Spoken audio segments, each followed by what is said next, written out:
So I originally wanted to like script out this whole video because it's hard for me sometimes to talk to a camera by myself, like just go off of what I want to say. But I'm trying to get better at it. And I also really enjoy watching videos like that too. Oh my God, there's a huge mosquito. Is that inside or outside? I started calisthenics in my 30s, but that's not the whole story because I have a background in gymnastics and other forms of training as well. I grew up doing gymnastics.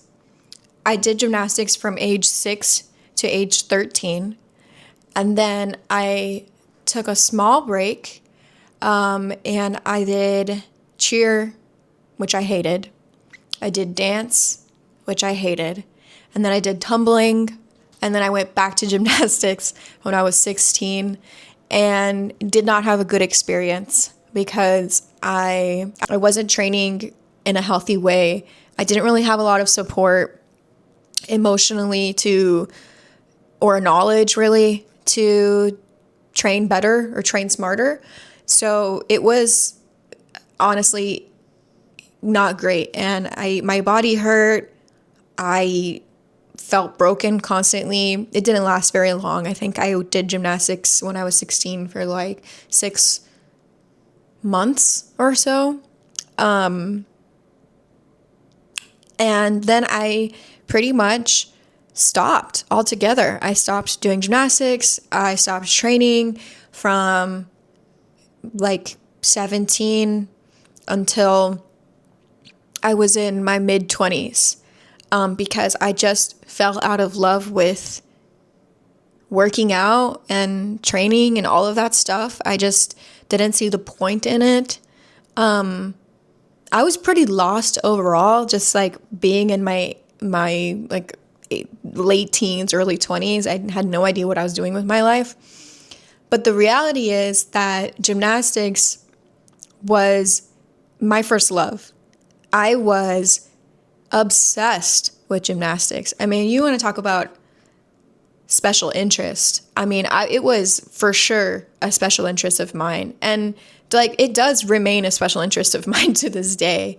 But I was just really heartbroken over it for a while because I couldn't do it, or I felt like I couldn't do it, or, you know, I felt like my dreams didn't come true and things like that. I wish that I could import my brain now and the knowledge that I have now into that like little version of myself so that I could have approached things differently and done things differently, because I think it could have been better for me. But things work out the way that they work out. And since then, I've kind of found my way back to training and my identity as an athlete and things like that. My 20s roll around, I, start becoming independent and being on my own and all of that. And I just got this itch. I think it was 2016 and like watching Simone Biles and Ali Raisman and all of that in Rio. And I was just like, I just want to do this again. And even if I'm not doing anything crazy or anything like that, I just feel like I want to be in a gymnastics gym again. I'm watching the Olympics. I'm like, I really want to try this again. But I know that the last time that I went back to gymnastics, I was not conditioned well initially. I was in a lot of pain. And this was when I was like 16, when I was in a lot of pain. Now at this point, I'm like 25 or 26 when all this is happening, or when I'm wanting to get back into it. And so I'm like, okay, let me try to do this a little bit differently. So in the back of my mind, I knew that I wanted to go to an adult gymnastics class, but I didn't want to go until I felt strong enough to go. And I feel like you don't necessarily have to do it this way if you wanted to get into an adult gymnastics class. But for me, I just at that point knew my body well enough to know that I'm very injury prone because of my hypermobility. And I didn't want to hurt myself, and I wanted to have a good experience. I wanted to actually be able to feel like, okay, I'm reclaiming my love for this activity. So I spent, I think like 8 months, just like conditioning.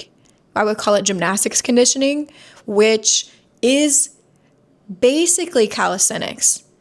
But the difference with gymnastics conditioning and like, let's say capital C calisthenics is that gymnastics conditioning is meant for the purpose of strengthening so that you can do dynamic moves in gymnastics pretty much. So like handstands, but handstand holds specifically to develop the conditioning to be able to do like a handstand on the bars, or like tumbling skills where you're moving through the movement, right? A lot of core, a lot of plyometrics, and a lot of straight arm strength. So I did this for like 8 months. I finally worked up the courage, because it did take a lot of courage, to go to an adult gymnastics class. My best friend came with me, and she was very, very supportive and excited for me, even though I was so scared to get into that gym. But the moment I stepped into the gym, I was so at home and at peace, and I just felt like a kid again. It was the best feeling. Seriously, it felt so good. And the thing that felt the best about it was that because I had conditioned for all that time, I didn't have any pain. I felt better than I ever had, in my adult life, doing, flips and things and handstands and tumbling and doing giants on the bars. But the truth is that it was far from where I lived, and it was really hard to have the energy outside of work. And I was going to grad school at the time to get to the gym, to the gymnastics gym regularly. And eventually I found a gym that was closer to me, and it was great. Like the best time, amazing people in the class, people that were older than me, people that were younger than me. It was just, I wish that I had done it more often and for longer, but I didn't know that place existed. But I did that for a while until COVID came along. And right before COVID came along, I was tumbling on the tumble track and I snapped my ankle really bad. Like I heard it snap. It was awful. Like 2 weeks later, COVID is here. So no one can train anyways. But I didn't have any rehab for my ankle. I didn't have any physical therapy for my ankle. And my brain was not right. Let's just say it was not right.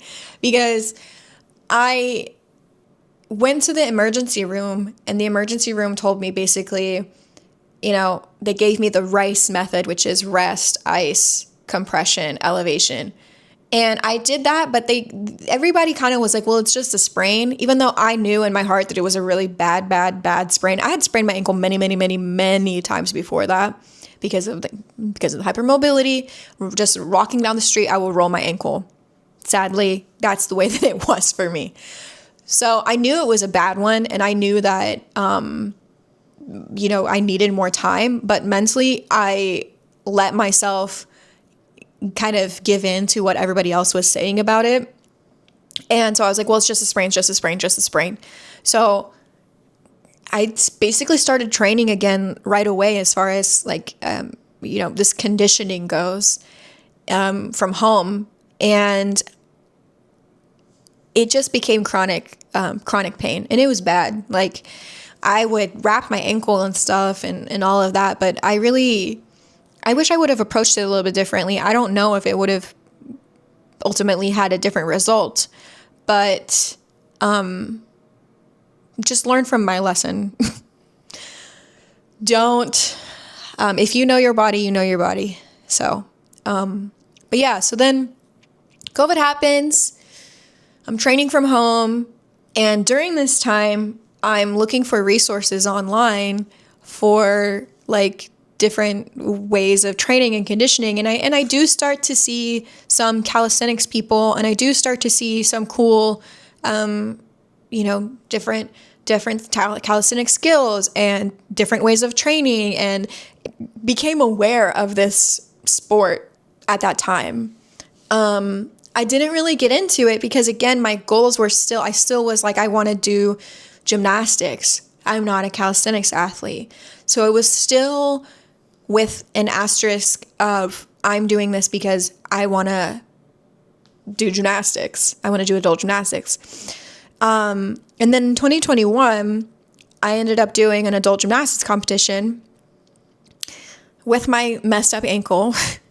It went okay. I'm happy I did it. It was a good experience because it was very healing, not to be too cheesy, but it was very healing for my inner child and for that version of myself. I also injured myself the day of the competition because my knees locked out on my dismount off of the bars. So I took a couple of months off from gymnastics completely, and I started to just do like a little bit more strength training, I would say, and not really any high impact stuff. Just low impact strength training, which at this point I did not know much about. So I started following Carolyn Gervin. I don't know how to say her last name still. Sorry. Loved it. I loved the way that she trained. And eventually when I got back into the gymnastics gym, I did notice myself feeling a lot better and a lot more secure in my training. And I felt like, okay, I'm not going to get injured every single time that I was in the gym. Mind you, I still got injured because I wasn't really aware that hypermobility was causing me a lot of the issues that I was experiencing. So it wasn't like big injuries, but it was enough that honestly it wasn't really healthy for me. And especially because, it's being a competitive gymnast at the way that I wanted to be and the way that I did when I was a kid is basically a full-time job. And I do have a full-time job outside of, training and stuff. I start strength training, I start developing muscle mass, I'm developing an understanding of like what my body needs, what's healthy for me, what's not healthy for me, and all of that. And still doing gymnastics when I can, but my mentality changed a little bit surrounding it because basically I was tired of getting injured and I was tired of feeling like crap. Some days I would be just like on top of the world and feel amazing, and then some days I would go and it would be like a different body almost.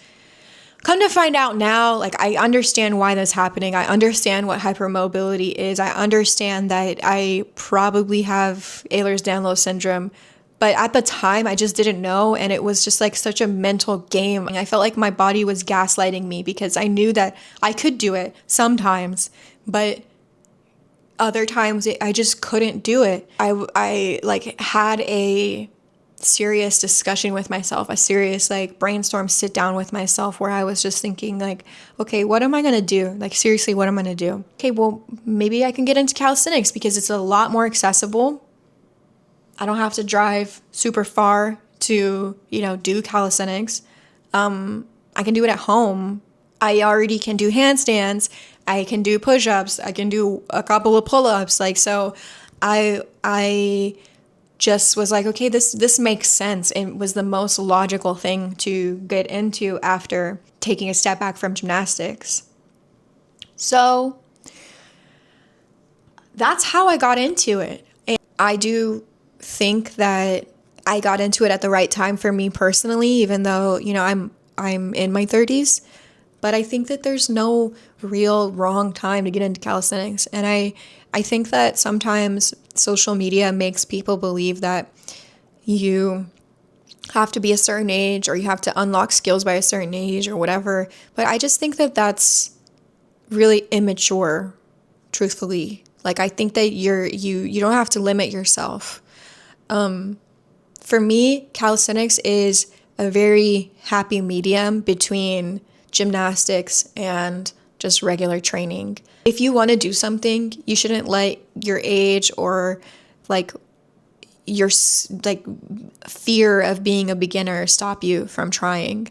I have seen people that didn't have any gymnastics background whatsoever, that I followed them a couple years ago, that now they're doing incredible skills. And a lot of them started in their 20s or even in their 30s like I did. So, just don't let yourself be intimidated by the things that you see online where it's like, oh, this person already has, a full planche, or they have, 150,000 muscle ups or whatever the heck. And they're only 12, 13 years old, whatever, just do you. If you want to try it, do it. The thing about calisthenics is that despite what social media makes you think, it does take a long time to build the capability to do the skills that look cool. And a lot of people don't get to that point because they're stuck in the beginner phase. And so they give up because it takes a really long time. But I can tell you that it is rewarding to get to keep going, and you have to really love the process of it. Now, what I'm doing right now and how I train now, I train a combination of weightlifting and calisthenics. I don't lift the heaviest weights. I lift heavy relative to what is safe for me and my body, but I'm not the strongest person in the world. And I don't care to be, because at the end of the day, my biggest priority is to feel good and not feel like when I get up every morning, I'm going to hurt myself just like putting on my shoes or whatever. For lower body, I mostly do weightlifting, straight strength training. And then for upper body, I focus more on calisthenics, but I do also weightlift with my upper body on upper body days too, because with hypermobility, the smaller joints need to have a little bit more, you need to pay a little bit more attention to them, and you need to develop a little bit more muscle around them so that, basically there's like an extra kind of support because they're very loose. My goals now, obviously, to stay healthy. I have quite a few skill goals, but I don't have a timeline on them because I don't know how long they're going to take. I think that I might get this year a one arm handstand, L sit to handstand, and what are some other ones? Dragon flag, full dragon flag, human flag, which this is hard because I don't really have a good setup at my gym or in my house, but it's okay. We'll figure it out. And what else? Muscle up. Maybe. I might get a muscle up this year. I just got 9, 10-ish pull-ups, but they were ugly, so we'll see. And yeah, that's about it. Progress is not linear. Progress is never really linear. And even though social media and videos that are like short clips or whatever, and I'm even guilty of it myself, I'm sure, maybe make it look like things are like streamlined for people and they unlock really easily for people, but it's not really like that. That's not realistic, really. We all have our own strengths and weaknesses, and even though somebody might have a background in sports or in athletics or whatever, it doesn't necessarily mean that it was just like easy for them to just get these things right away either. I hate doing outros. It's so intros and outros are awkward. And I know that I ramble a lot, but the intros and outros are just, I'll get better. If you like this video, if you want me to talk about anything specific when it comes to my progress or my history with gymnastics and my story, please feel free to leave a comment below. Or if you can relate to this in any way, please feel free to leave a comment below and subscribe. And until next time, bye.